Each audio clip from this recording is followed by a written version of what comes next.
find out more. That's Justice to 78900.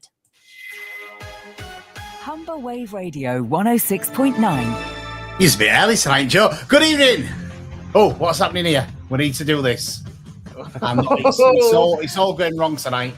All going wrong. Good evening, everybody. Welcome to Tigers Talk. Good evening, everybody. Let's stop that and welcome to Tigers Talk. You're here on Humber Wave Radio. You are, honestly, and you're on to Hull and Back podcast. And I pressed some wrong buttons because things just went wrong before we came on air. But we are here and we are live, and I've stopped all that rubbish in the background, so we're all sorted. Good evening, everybody. I'm Adey, right? I'm Joe Collins. I'm Chris Sorensen. And I'm Paul, right? Hey, that went seamlessly tonight, gentlemen. Well done. Yeah, we'll be recording it all. You can't really make sure it's all right. If only those things actually did happen, Paul, it'd be great, wouldn't it?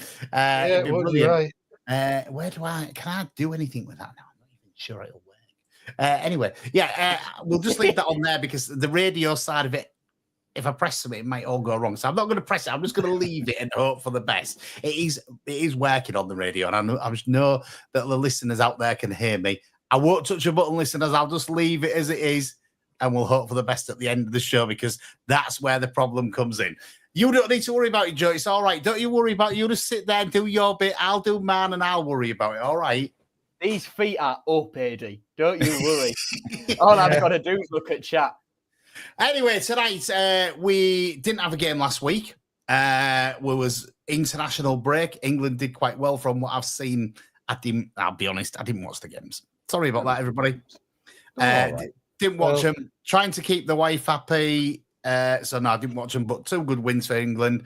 Thomas Tuchel seems to have done okay. I've heard a bit of mixed reviews about it. You know, he's still finding his feet and things like that. But we didn't have a game because of the England. So tonight, Joe's come up with a stupid idea. What a stupid idea you're it right was. there. You are right there. I know I am. I know. It's not often. I have been wrong once before, but that's all. Stupid idea, Joe. I've looked at this, and do you know what? This has been one of the hardest things I've had to do. Good. Yeah, good. I agree with you. Good. I like the way it just comes out. Good. I'm happy. Yeah. No. So what Joe's going to do, everybody, is Joe's going to tell you what his plan is for that. Just to let you know, you can get involved. You can message us on whatever platform you're watching the podcast on, or you can go onto WhatsApp and go 01482 772 663. Send your message there. I'll get it. It'll come to me here. What Joe's got planned for you is going to tell you now, and you can message with this if you're good. It's going to be very hard for you to do it in this time that you've got, I can tell you. Okay, so back in October, we composed in another one of these international break specials our best Hull City 11 in the time we have been watching Hull City. So tonight we do the inverse, and we pick our worst ever Hull City 11s in that same time frame. So as Adey said, if you're watching and listening on the To Hull and Back podcast platforms on Facebook, YouTube, and Twitter, I'm not calling it X because that's weird. You can message us in and come along with us. We're doing formations, we're doing goalkeeper right the way through 1 to 11, and then we'll even do a manager as well. And that is going to be pretty easy indeed. Or as Adey said, if you're listening on Humber Wave Radio, WhatsApp in 01482. Have I got this right? 772 663. Hey, look at him go. Anybody would think he was on the radio, wouldn't they? Well done, Joe. Well done. So if you're listening on Humber Wave Radio, WhatsApp Adey. That's Hull 772 663. And you can also get involved. Tim adds in chat. If you were around in the 90s, this is easy. Or is it the inverse? Because there were so many terrible players in the 90s, that makes it so much harder. Shall we get cracking? That could be the thing there, to be quite honest with you. I mean, I looked back at the 90s, and do you know what? I've got to disagree a little bit because I think in the 90s, you expected it a little bit because of the position that we was in, because of the funding that we had at the club at the time. And, you know, you couldn't expect brilliant players to come through. I'll be honest, I've not got, and I was around in the 90s. I watched some of that football in the 90s, and I was looking back at the teams and saying, could I class them as in my worst. And I'll be honest, I couldn't. So there's nobody on my... One of the managers might be 90s. I think it was 90s, yeah. But How many managers have you got? You only allowed one, aren't you? Well, listen, I've gone and I'm going to choose one of them, but I've got 2 substitutes as well for the managers. Oh, okay. To do that. So what are we doing? Are we just starting off with the goalkeeper? So I think we start, first of all, by saying formations, because mine is rogue. Oh, God. So, Well, mine's not rogue. I'm going to 4-4-2. Okay. Yeah, 4-4-2 Christian. for me. Yeah, I think I'm- 4-4-2 is I'm me. doing 4-3-3, I think. Oh, God, Yeah, you've all gone very basic. I've gone 3-4-3 with one of the 3 dropped back as a 10. So we'll call it a 3-4-1-2. And okay. Well, this Joe, is you gonna was always going to do something like that, wasn't you? Let's Oh, face yeah. it. Oh yeah. Oh yeah. Yeah. I mean, I- God help I God help expect us, anybody, if he ever ends up manager of Hull City. My God. Bang them all up It'll front. be One defender. 1-9-1. Remember when Stuart Pearce put David James up front for Man City? Yeah, that's the vibe. Alan Fetty's playing up front for Hull City. That's the Yeah. vibe. Lee asks in chat, is it this season from October 2024? No comment. Some early suggestions we've had in chat are Ryan Giles, Chris Badia, all of Mark Hateley's team, possibly Mark Hateley himself. Yeah, well, Mark Hateley was I'll push him definitely there. somewhere there. I didn't quite get him on my list, but he was definitely in my thoughts. Yeah, I agree. So, what are we starting with the goalie? Let's start with the goalkeeper, shall we? Because we've all got one of them. Yeah. Yeah, I always okay. feel a bit sorry for the keeper, to be fair. Yeah. You know, I just feel a bit sorry for him. He can have And an I was trying outstanding to game, then he think makes a of keepers. bloomer. It was really hard, wasn't it? And It was hard for keepers because if we're thinking just in sort of my time watching Hull City, you have Alan McGregor, who I put in my best team, Jakupovic, love him. Marshall in the Championship was solid enough. Yeah. George Long was solid enough, Yeah. even though he liked a camera save. Matt Ingram, Nathan Baxter, Carl Darlow, and then you've got Allsop, who started really well. And, you know, then now we're at present day with Ivor Panda. So it's difficult in goal, but who have we all gone for? Yeah, well, I think it is difficult. And I think, let me just say before we start giving these out, it's really hard because, you know, at the end of the day, these are all players. They're all players who have played for the club. Most of them will have put their heart and soul into it and possibly not done. Some didn't in mine, Jesus. Some definitely didn't, but most of them, Joe, put their heart and soul into it, and we're going to slag them off tonight, which is a bad thing. So let's put a disclaimer out there. That's slagging off, is it? If there are any ex-players that are watching this and we've named you tonight, we apologise now. All right? Please don't take us to court. So I'll start off. Ryan Allsop was all I could go for. I'm the same. I actually had Allsop down as well, to be fair. So there we go. I've got a bit back. Peter Gulaski. Ooh. Oh, yeah, that's a good call. That. Yeah, it's a good call. He had I think he was a bit nervous. Career. Yeah, he did, but I don't think he wasn't very good for us. But he wasn't good for us, was he? No. So I went, you know. It's a good call. I like that call. one. And it's good that you've gone somewhat different to the other three of us, because it was boring just having to say. You're a lot younger, aren't you? You're all a lot younger. There's a little bit. I think there's a little bit of that, and I think. Do you know what? I think it's like you can remember quite easily up to probably about 15 years ago, and then you go back a bit further than that, and it's like, right, what was the actually like, and was the bad enough for me to put on this list? And can I remember enough to say I'm going to put this name on my list of my worst 11 that I've had? And it's really difficult, isn't it? Definitely. That was one of the things we were struggling with. And I will say this, though, as one of the backup keepers, I actually did put George Long down as one of the backups that I've got. Yeah, and I can see that a little bit, Chris. It was literally because, as Joe worded it, these stupid camera saves that I used to do were absolutely, they were just embarrassing at times. And I was just like, what is he doing? And that's something that stuck with us. So I was just like, nah. But he's down as my backup. Well, I was talking to my dad about this, Chris, and he was the one who actually mentioned he'd have George Long in there over Ryan Alsop. Yeah, because of that close. sort of camera saves. Yeah. And I then consulted my dad about the strikers, which we'll get to. And he went in a very different direction to me. So I sort of went to him to try and help me out a little bit. And it did the exact opposite. Anyway, let's see how we go with this because we've only got an hour. So we've got to see how we go. We've got to see who messages in. We've got to try and get everything in tonight. It's going to be very difficult, I know. I've gone a right back. Because I've got a different formation, shall we do the back four for you guys all as one, and then I do my back three? Okay. So we're we'll gonna go back fours, are we? Yeah, back fours. That's what you're doing, yeah. I'm gonna start then. Oh. Moses Odebajo. Ooh. It was a name I looked at. Yeah. And, obviously there'll be some people shouting at me now because I know Moses was a good player. But the frustration from me of him not accepting the club's offer, not staying with us when we'd paid him for all that time when he was injured, people like that frustrate me.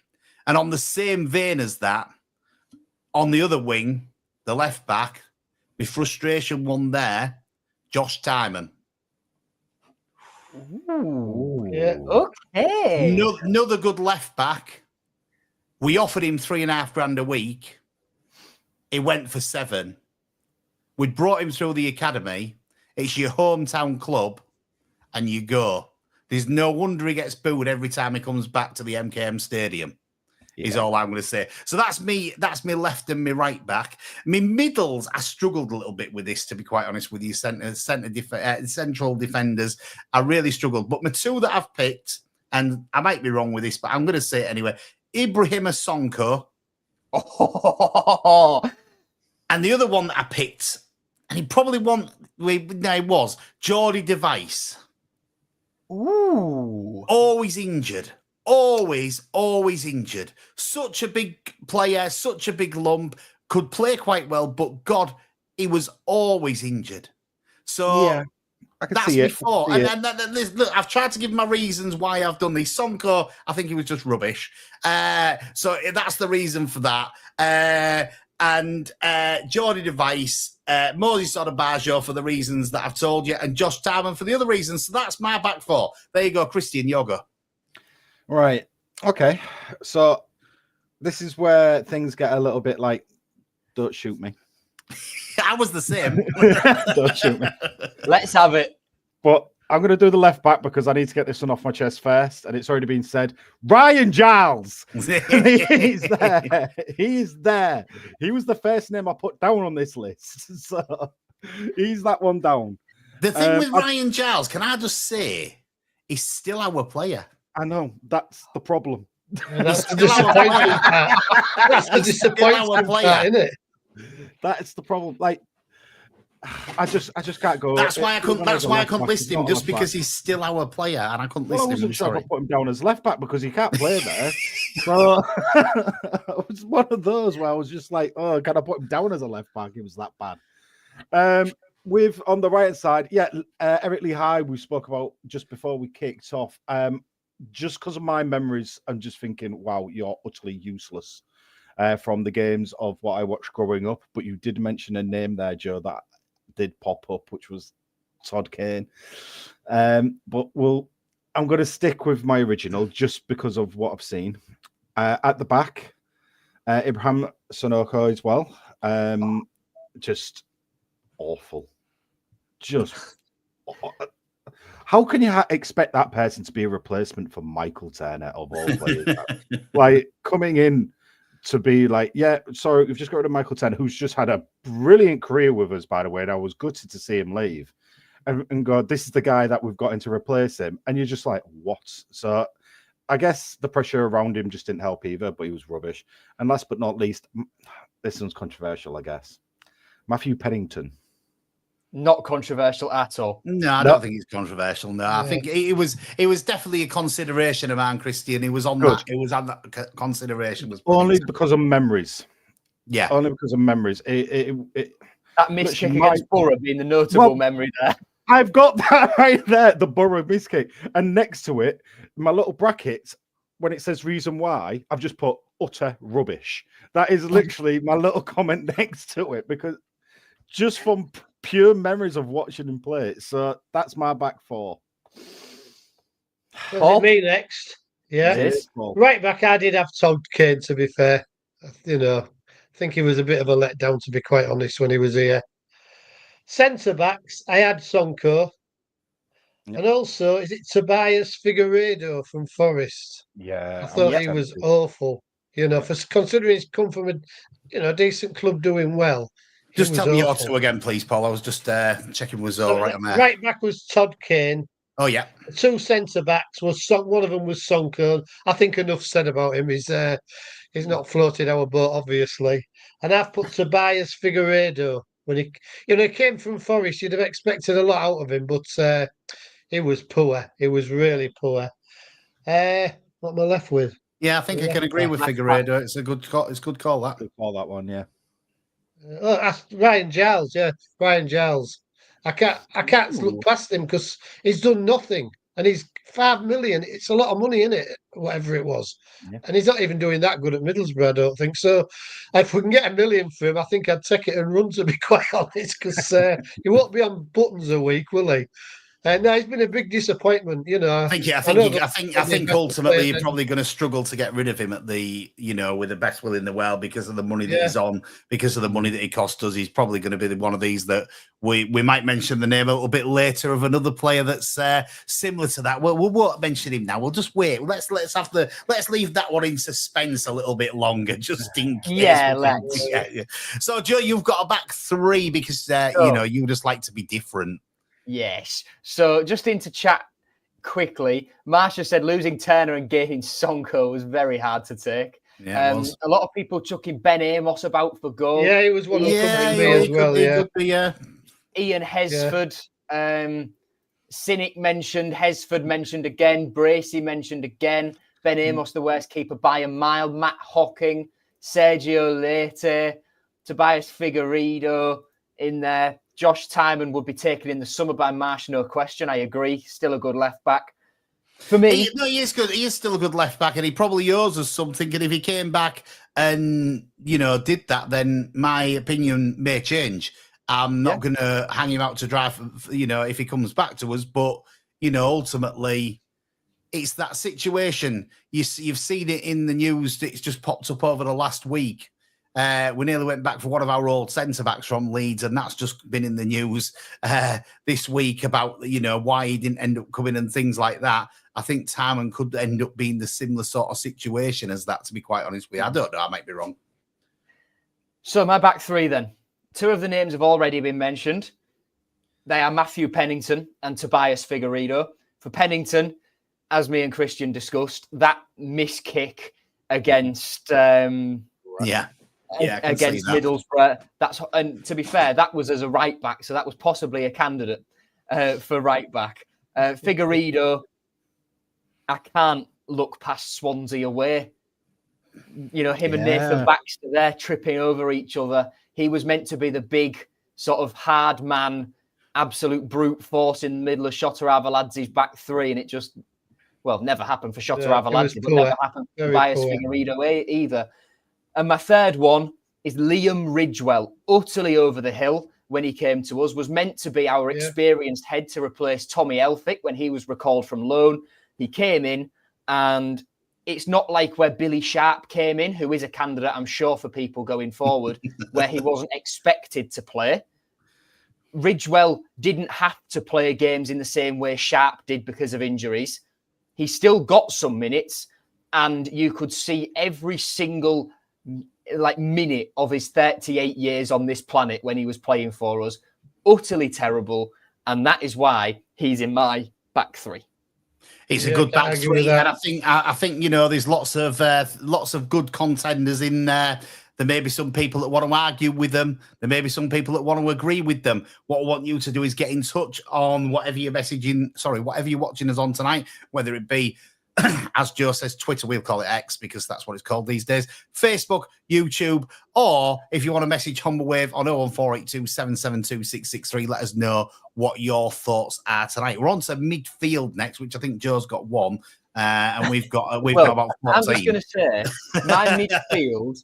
Well, from this point forward, it gets very top heavy. So a lot of goals would be conceded by my side. And that's before you take into account effort levels from some of my attacking players. So for midfield. So how many of you got in midfield, Joe? Adey and Chris, you've got 4. Yes. Yeah. So you'll do right to left again. Paul, you'll just do your central midfield 3 and we'll put your wingers in with the attackers. Okay then. Is that all right? So do you want to start with your central midfield 3, Paul? Yeah, I can do. I've gone Ben Arthur, who was a good player, but he didn't do it at Hull City. And it's disappointing, when they come to Hull City, you expect all the effort they can give and playing well, and he just did not do it. Kevin Stewart, another one that I just don't know what happened to him. Oh, I don't know about that one. No, I don't think. And Tom Ince. Oh, yeah, he could be in there. Yeah. That's a quite Tom a good call. He was disappointing at City. No wonder he always gets booed when he's here. Because I think he tries really hard, and he just didn't do it at all for us. I think all 3 of them didn't do it for us. It's as simple as that. I haven't seen the bad players, any of them. Ben Arthur definitely wasn't. Kevin Stewart, I don't know. Tom Ince, he's played well at other clubs, I suppose. But for Hull City, I don't think any of them was worth the place, to be quite honest. It's a fair call, and I don't think, Kevin Stewart, I was a bit like that with. I mean, I get it. It was a lot of money. He came in and, but I don't think he was massively bad. I just think it was the price tag. He wasn't god-awful, was he? He was steady. Yeah. But like you say, Adey, it was that price tag, the fact that he cost 8 million, and then the same simultaneously, they bought Andy Robertson for 10 million. So we lost Andy Robertson and paid £2 million for Kevin Stewart. Yeah. Yeah. That's got to be, that always comes into it, doesn't it? What's yours, Chris? Yeah. Well, let's go with a couple of names, I guess, that Paul's already put down. Kevin Stewart. I had him down as well for those exact reasons. Tom Ince, exact same reasons, Paul. I've got him down as well. It's where it changes up a bit, though. I've actually got about 10 names written down here. So, you're looking at Cristian's face here, and it's really good. It's really good. If you're on the radio, you're missing a treat, I can tell you. It's one of those. I'm looking at my list going, who is the worst out of this bag of beep? One, just because he was such a crybaby. And I mean, he was such a crybaby. James Harper. I just couldn't stand the guy. What was it? His mum used to ring up if he had a sick day or something. Or such. Oh, no. Go away. And Cynic. I've got Cynic down. I've had to put Cynic down just because the money, the hype, and then the 2 minutes of play and everything that's come after. It's just not good. I mean, look, I put Ben Arthur down as well. I actually put L'Aquilo down, believe it or not. I thought about him. Yeah, I thought about it over Cynic. And one, I'm gonna have to mention this other name, guys. I'm sorry, I have to put it down. Marcus Maddison. I had him down as well. Yeah, he's on my list. Good. I'm happy he's not going to be missed then. Thank you for that list. So who have you gone for? Chris, just to clarify, who have you gone for? So we've got James Harper, Stewart, Tom Ince, and I'm going to stick with Cynic. Okay. So I've got 4 as well, and a couple of these, 3 of these have already been mentioned. So Ben Arthur, I was so gutted, and I've said this on another show. I was so gutted when Ben Arthur came in because I'd watched him so much at Newcastle. My brother-in-law lives in Newcastle. If I'm going to watch a Premier League team, and if I wanted a Premier League team to win the cup, it'd be Newcastle, and I'm so glad they did. Ben Arthur played so well for them, and he came for us, and I've watched him all this time playing so well, and I think he's going to change our season, this kid. And he came in, and what a disappointment. Absolute disappointment. And, so he has to be on my list. Now, I'm not traditional probably with my midfield here because I ain't got any centre midfielders as such. So just wait till you get to mine. My others, Marcus Maddison. I was wrecking me brains for his name earlier because I'm thinking, what was his name? And I remembered him, and I'm thinking he was rubbish. And I knew he had the same first and second initial, and then it came to me when I'd seen Marcus Force on there. I thought it was Marcus Maddison. Of course it was. Yeah, Maddison, because he wasn't on my list. What I'm looking at on the internet, he wasn't on the list, so he just can't have played for us really. But he did play some games, so yeah, he's on the list. He played a few. Dorkan Cynic is obviously the other one that's already been mentioned. There's one that hasn't been mentioned, and as I've said with Moses Odabajo, Josh Tarman, you'll know me from other episodes, listeners and viewers. I always like a little bit of controversiality. So my next one's maybe a little bit controversial, but I'm going to say it anyway because I don't care. Jimmy Bullard.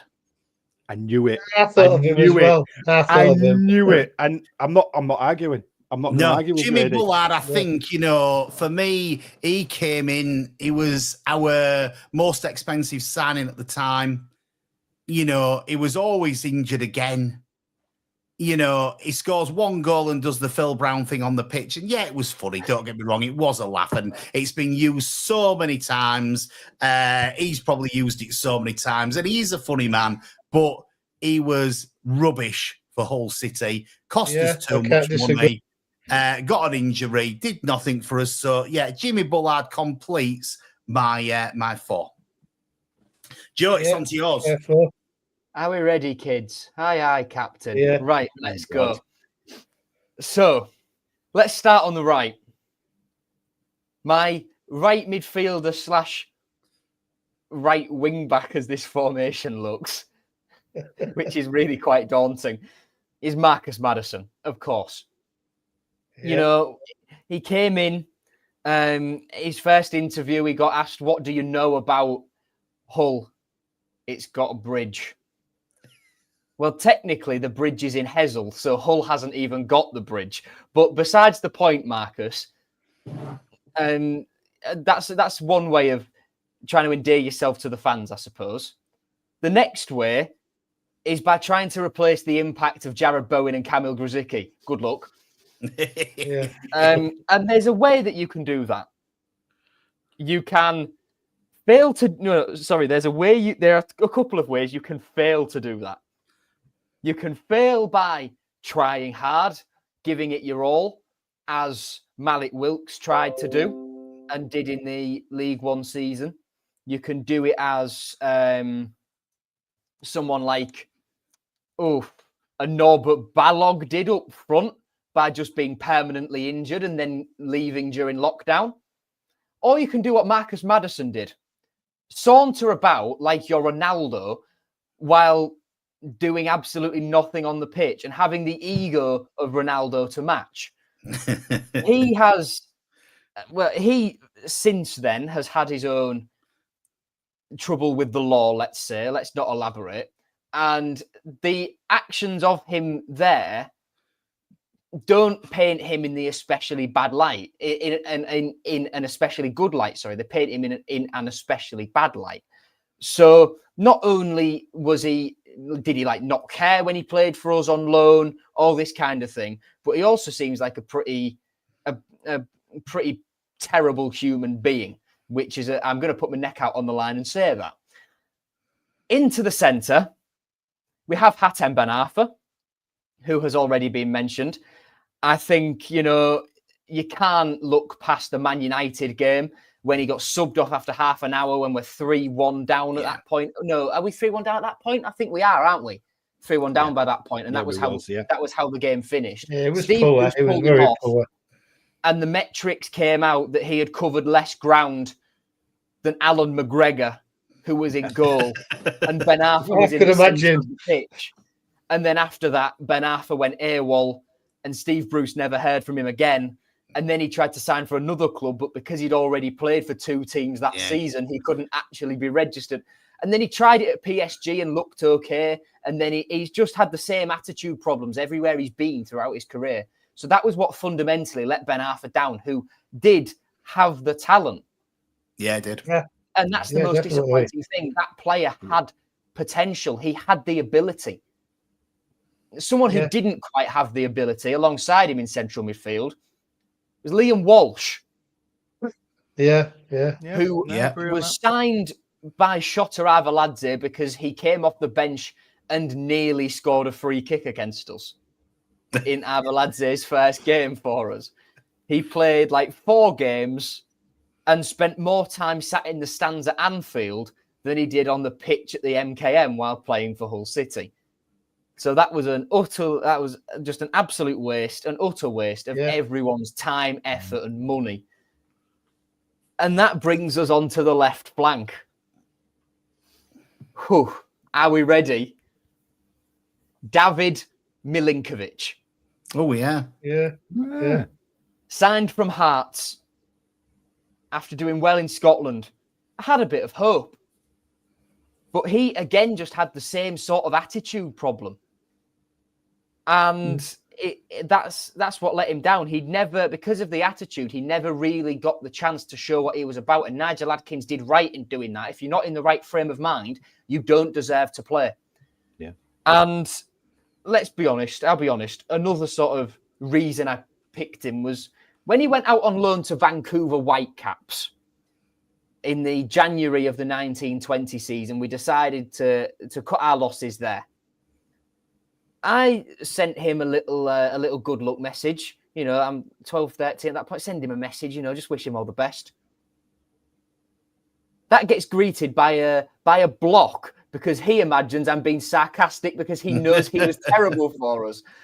So that should tell you all you need to know. He didn't accept a nice good luck message from a young lad because he knew that it was likely from Hull City fans to be mocking him. And that should tell you all you need to know about just how bad he was for Hull City. That is my top heavy midfield done. And shall we dive into chat? Yeah, we'll do it. Just let me catch up a second because Andrew Scott's been on the messenger. He sent me on WhatsApp, which you can do on 01482 772 663. And I'll get him up to the midfield where we are at the moment. Ian Hesford is his goalie. Mark Joseph under Peter Taylor. Ryan Giles, John Whitney and Sonko. Yeah, I can see why he's picked some of them. Junior Lewis was one that I was thinking of, and I nearly put him in my team because he did get picked a lot when he maybe shouldn't have done. Chris Lee, Harper, and Cynic is midfielders. So that's where Andrew Scott's at. We'll come back to his strikers and his manager in a little while when we get up with him. So in chat, some of the players that are getting mentioned. Cynic, name come up again. Cynic, name come up again. Scott Wiseman, says Villager Neil. Marsh whips out David Livermore. Peter Halmossi, Dalroy Facey, and Marcus Madison. I like Halmossi, you know. I quite like Halmossi. Yeah, there was about him. Yeah, I liked, you know. Every way I can see that one. Yeah, Malcolm Ebiowi doesn't get in by the metric that Marcus Madison was so infinitely worse in terms of attitude. Ebiowi's attitude was particularly poor. Let's be frank about it. But Madison's was even worse. Liam Walsh brought up by Enshep and by Simon. Tim compliments you, Paul, with a good call. About Tom Ince. Marsh says Michael Keane. I'm assuming you mean Will there because his brother Michael never actually played for us. Yeah, Will Keane, I thought about Will Keane, to be honest. He was on my radar. He was just, he didn't have enough to make the list. He was thought about, but didn't make the list. Yeah. Tim also says Jimmy Bullard is a good one. Dave Hebb mentions Junior Lewis. Yeah, Tony Lewis Finnegan, Jason Lakilo. There's a couple more which I've not touched on. I'm going to come back to. Harry mentions Nick Proschwitz, which we will soon get into. Lee Walker says he spent more time in Starbucks did David Milinkovic. Now we're going to go back. Harry says Ryan Mason.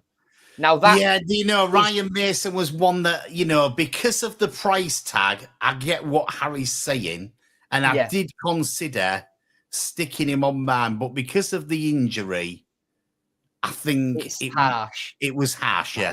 I get why you've done it, Harry, and I'm not saying that he was on my radar, but I thought it's too harsh to do that, Adey. And even I have a cut-off point somewhere.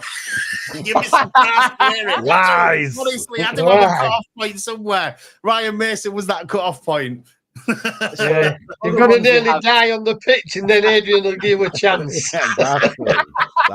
Maybe if Cynic got one of his injuries on the pitch, it was really bad. Adrian was saying, well, he's a good player. These are just the opinions of us four. They're nothing to do with the radio station or to Hull and Back podcast. It was just our opinions, and it's our comments. Okay, just put that there for you. Yeah. Northey mentions Bora Eidenlek. Now, is that a disappointing signing? Yes. But because he never actually played, can you say he was one of the worst players to play for Hull City? Yeah, listen, Joe, you made the rules, and the rules was if they hadn't played, they couldn't be on the list. So that's why I did see the name, and the name popped into my head, but then I thought, did he play for us? Northey mentions him again. Yeah, there you go, Northey. You can't have him, I'm afraid. He didn't play for us. Yep. In terms of where we should do a team of people who've never played for Hull City, even though they've been here. Uriel Theli was never actually here, so he wouldn't even qualify for that either. We don't even know he exists, Northey. We don't even know he exists. There's some pictures of him on Twitter and stuff like that, but I'm not sure it's him. Yeah, it's not and Village O'Neill also puts Theli in with Cynic and Malcolm Ebiowi. Harry agrees with Mason's injury was one of the main reasons we got relegated. And look, it's with Ryan Mason, that season was awkward because he had the sort of settling in period where the whole team was poor under Mike Phelan.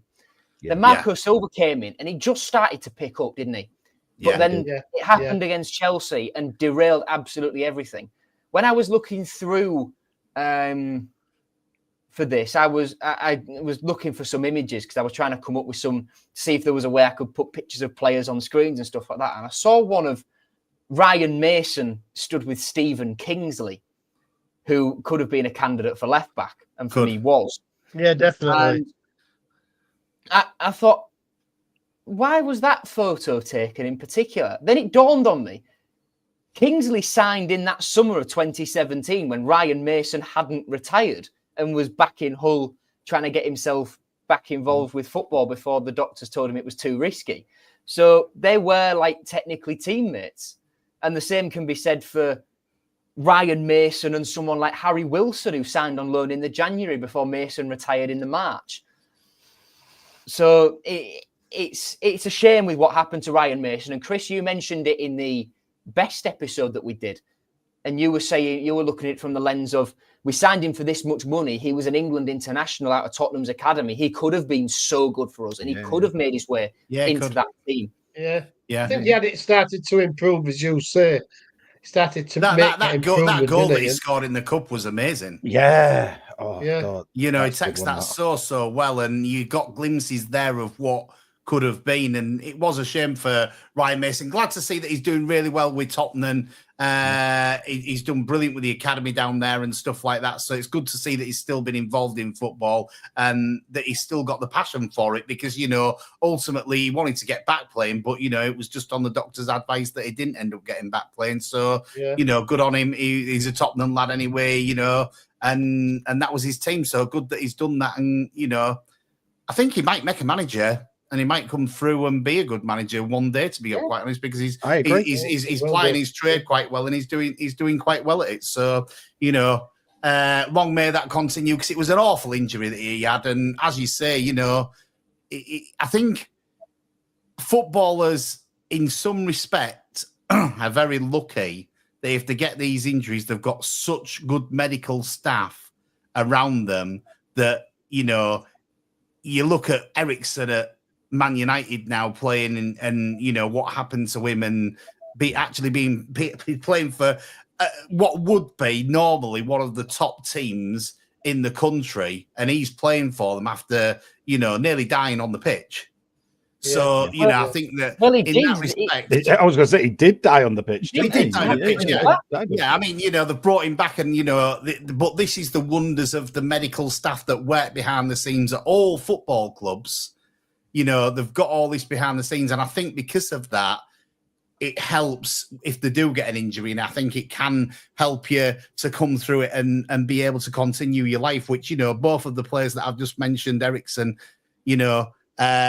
he's still doing it, and obviously Ryan Mason now doing it as well, which is good to see. It's really good to see. Of course, Ryan Mason as well scored one of the most famous goals in Hull City history. Our consolation goal in the 6-1 defeat at Bournemouth under Mike Phelan. God, yeah. When we were so strapped for players and staff, an injured Michael Dawson was turned into makeshift assistant manager. What a time to be alive. Yeah. Shall we do the front threes?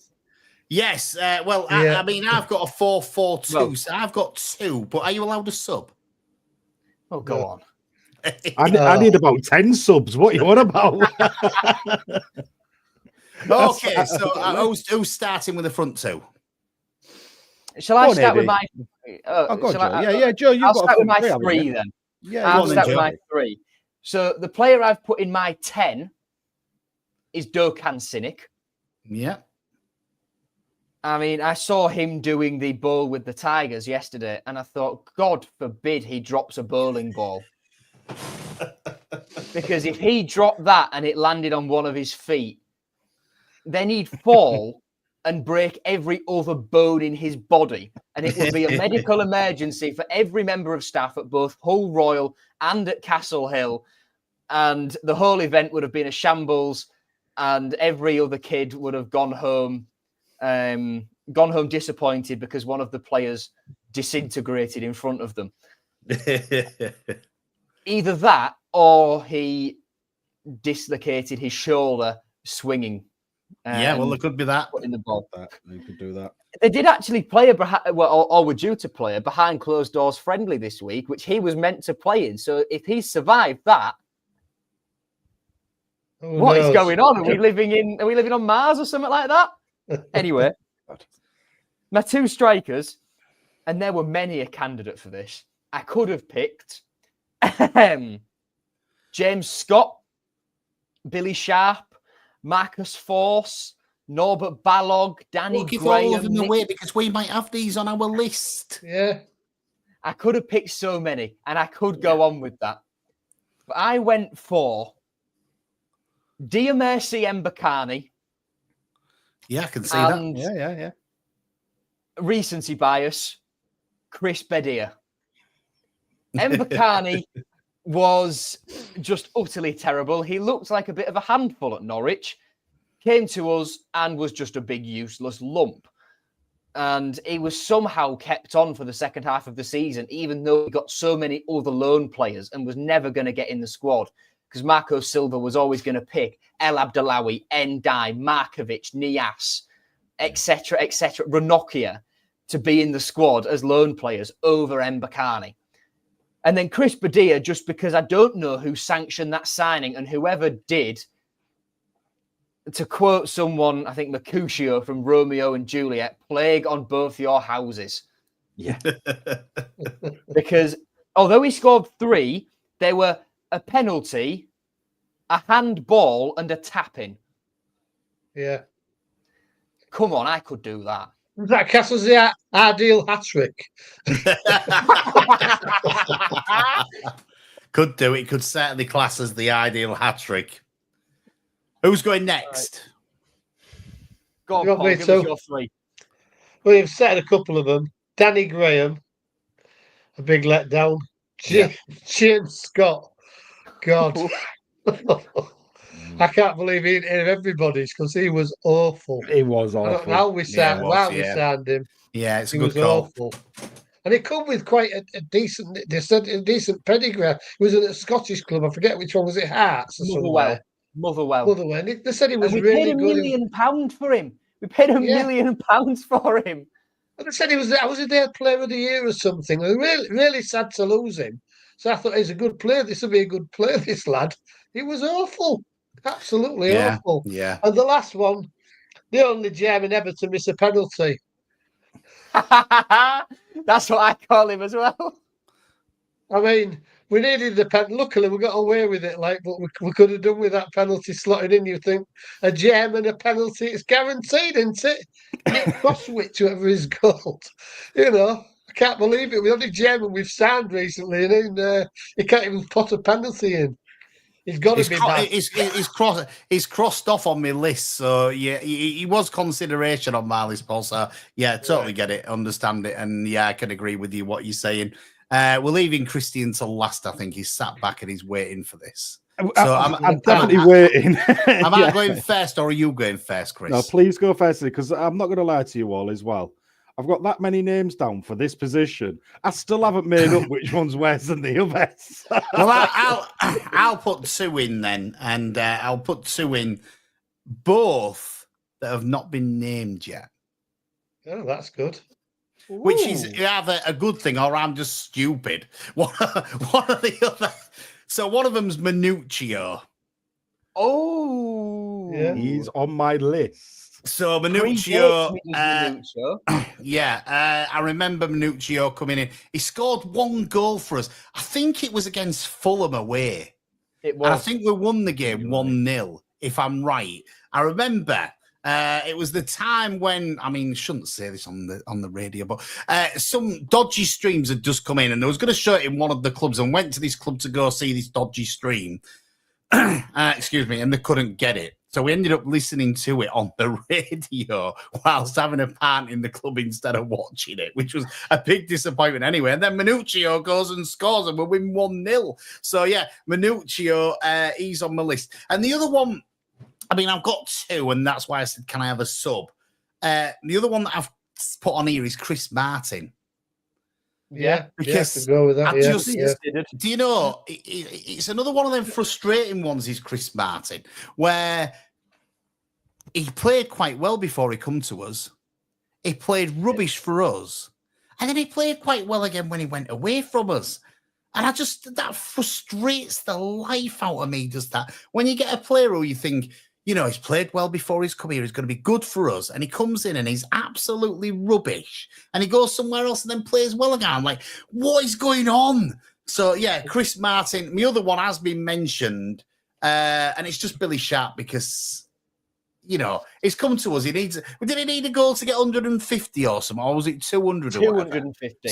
250. So he needed a goal to get 250 goals, and he couldn't even get that goal for us last season to try and get us into them playoffs and stuff like that. So that's my substitute, because I was just, again, frustrated that you think to yourself, he's gone away again and he's scored loads of goals. I know it's at a low level and I understand all that, but still, why couldn't he just score one goal for us and maybe help us to get in that top six last season? I don't know. That's mine. I'll just tell you a bit. For himself. I don't think he had a lot of game time for us, does he, to be fair? I think that's one of the downsides. It is, but even when he come on, he didn't look like scoring, did he? I think he had one where it was cleared off the line, or keeper made a real good save. That's not the only one. So that's that. And I'll just tell you, Andrew Scott's, he's got Chris Hargreaves and Marvin Malem, which, I can see both of those. Malem I get. Yeah. So yours now, Chris. You can finish it off. Oh, well. You can have all your 10, Chris. Go on, go for it. Pick your worst two and then go for the rest. Right. I'm going to agree with Chris Padilla up there. Just out of the list I've got here, for someone, he just looked clueless. He just always looks clueless. And there's talent that's bad. There's skillful bad. There's overpriced and they're not worth the hype bad. But then there's just clueless. Whatever Chris Padilla was. Yeah, exactly. Whatever he was. And so I'm going to have to put him in that kind of the top spot there for me at the moment.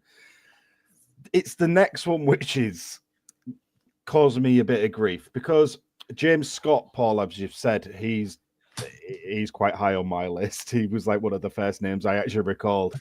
Another one that's come up to names, Rowan Van. Yeah. Nick Proschwitz, we've already mentioned. Bit controversial because this player actually played a bit left and right and up top for us, this one. Yannick Sagbo. Don't mind it. Dele Adibola. Okay. I see that. Yeah. And Billy Sharp. But the thing is about Adibola, we got him pretty much at the same level as Billy Sharp in age-wise when we got them in. You know, already past it, completely done in. What was it? Something like 2 starts he had and a load of bench appearances. And he was just rubbish every time.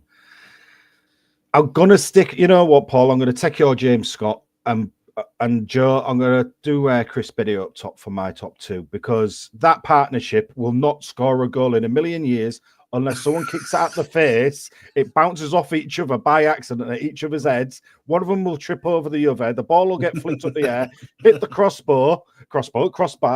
Then it'll hit back one of the back sides and still accidentally somehow go in off someone's hand and be awarded as a goal. So those 2 up front together will do that. So that's my top 2. So just manages to go. Andrew Scott's been in touch again. He says he just remembered Aaron Abrahams. Yeah, I remember that one. Yeah, I can see that one as well. Yeah, I actually liked Aaron a little. Well, yeah, I can see why, and I can see why you wouldn't. So yeah, no, I get that. So in managers, chat, I mean, in chat quickly, yeah, go on. We've had Camille Gilas and Dave Bamber. Yeah, I mean, Gilas, I think, was one of them where he could have been absolutely outstanding, but he just ended up not doing it, didn't he? Josie Altidore. You see, I liked Altidore. There was something about Altidore that I liked. I think he had that, you know... Je ne sais quoi. Yeah, that's it. Je ne sais quoi, yeah. Joel chucks Demetrius Pelkas in. Yeah, well, I can see Pelkas was not, he was there and not, and that, you know, I can see it, but I think he did play a few games for us, didn't he? Yeah. And Nathaniel has said, I forgot I was meant to be coming on. Billy Sharp is garbage. So there you go. Managers, to get us kicked off, Ian Templeman has said Parkinson, Dolan, or Haitley. Take your pick. Who's going there? Not nowhere near to compared to the person who's at the top of my list. They're not even the top of most people's list, I'm sure, is the same as what Andrew Scott's put. And most people have put. So I'm actually with. Just go back to that comment again, Joe, please. So since then, Leah's put Ian Dowie. And Dowie's got to be on there. Ian, I'm with you on Phil Parkinson, and I did toy with the idea of Mark Haitley. One that actually, you know, I've got 3 managers, and I did say this earlier that I've got 3. So Phil Parkinson's one of them because I knew that Tim Volter would be on everybody's list. So Tim Volter is obviously one of my 3. The other one that I put in there, just because it was probably a big disappointment at the time and should have done better, signed one of our best players that we've had at the club. I don't like where this is going, Adey. Jan Molby. I knew it would be Molby. Yeah. Signed Ian Ashby, didn't he, Jan Molby? He did. One of the best players to play in a Hull City shirt. He was in a lot of people's best 11s. So that was the only thing really that Jan Molby, I think, did in his full tenure as Hull City manager. So Phil Parkinson, Jan Molby, and Tim Volter is what I've got. Also, just to let you know, on Andrew Scott's list, his manager is Tim Volter, which I'm sure it's a lot of people's, but I just wanted to change it up a little bit because I knew Tim would get very highly criticised and picked tonight. So I thought, just think of a couple of others. And I can see Terry Dolan. Listen, I think Terry did some bad things for the club, but also when the club was going to fold, he managed to sell Dean Windus. I think it was 600 grand or something we got from Aberdeen for him at the time. It staved the taxman off for another year. So we managed to stay in business for another year. So, you know, I can see why you're picking Terry, but also I've got a little bit of fondness for Terry. And also when he came to the Cottingham Supporters Club and talked about referees and he was a referees assessor and the things that he did there, I quite like that talk. So that's why Terry didn't go on my list of 3. I'm conscious of time, so I'll rattle mine off quick. Tim Walter, absolutely. There's no close second. I thought about Slutsky and Shotter, but at least they actually sort of had a little bit about them and were nice people. Tim just came across as an absolute clown. And he doesn't have that same redeeming feature that the other two had. You're right about Sam. So go on, Paul. And this is quick, Paul. Well, I've gone for Mark Hateley. I thought everybody would go for Tim, so I've gone a little bit. I don't think he did very good for us at all. No, he didn't. And, the little bit of sympathy to Tim because he was left a little bit of a poison chalice after Liam left, and he wasn't given the players initially, was he? But Mark Hateley, I mean, we nearly went out of the league under him, didn't we, to be fair? So and it took Lauren Joyce to come in and take over and get us right, back. That's what I say. But I can see why Tim was there, to be quite honest. You wouldn't want either of them in charge of the whole city at all, would you, really? Chris. Simple as. Yeah, no, I agree with the Mark Hateley, like everyone said. However, no, look, you all expected this out of me, the German. He is just, he was never not going to be my number one. Absolutely abysmal. You all know, you're all fans, you've all seen him. Just rubbish. See you later. That's me. I agree, and nobody can disagree with you for definite. So what have I got there? 50. So we've got about 30 seconds just over left on the radio. So we'll just do a bit of match on Saturday. Luton at home, must win. I'm sure everybody agrees. Yes, absolutely. It is a must win.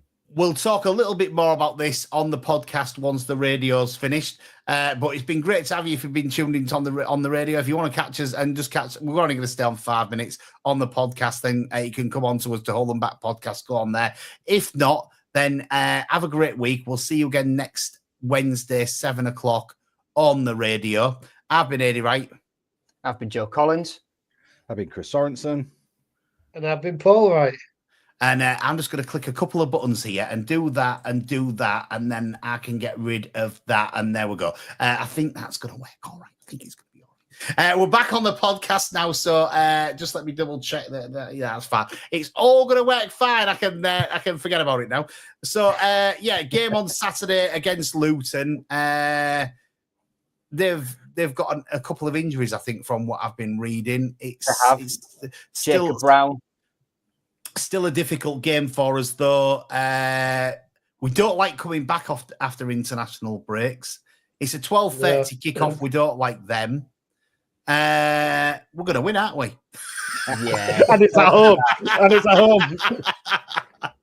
Well, I think Luton created a lot of chances in the last game, but didn't take them. So they've obviously got a problem like we have. Nobody to put the ball in the back of the net. So it's going to be a tough one, isn't it? I think if we do, as long as we don't lose, obviously I want us to win, but don't lose because it keeps them at arm's length, doesn't it? A win, I think, virtually keeps us, I think they're going to struggle to get out. Well, if we get a win on Saturday, we'll get 44 points. They're at the moment on 35 points. So 9 points. They've got to win 3 games. We've got to lose 3. You would think that probably puts us ahead of them. Would also be well ahead of Plymouth as well. Derby have got a bit of a resurgence at the moment. So, we're still in the mix, aren't we? As much as I thought that win, would have probably put us safe. I don't think it quite has yet, has it? No. That was the problem. Everybody else around us was keeping up. Let's say, because we were expecting 1 or 2 teams to obviously be up and around with us still, fighting for that kind of staying in the league situation. But it was kind of all of them. Yeah. And it didn't put that gap between that we needed. Don't get me wrong, obviously we're in the better position and the most. But it is literally one slip up and they all continue doing pretty well. And especially against someone that's in and around the mix with us, it is a must win because that kind of, when we say must win, it's the game where you actually can put a gap between someone who's in that battle with us and we can go that further forward, which is just screaming. And that's my concern as well with what Adey's just stated.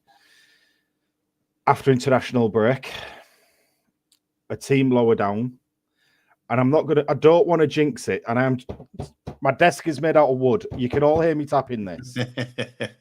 we're at home. Yes, we've just won 2 at home. Can we make it 3 at home on the bounce? I would love to.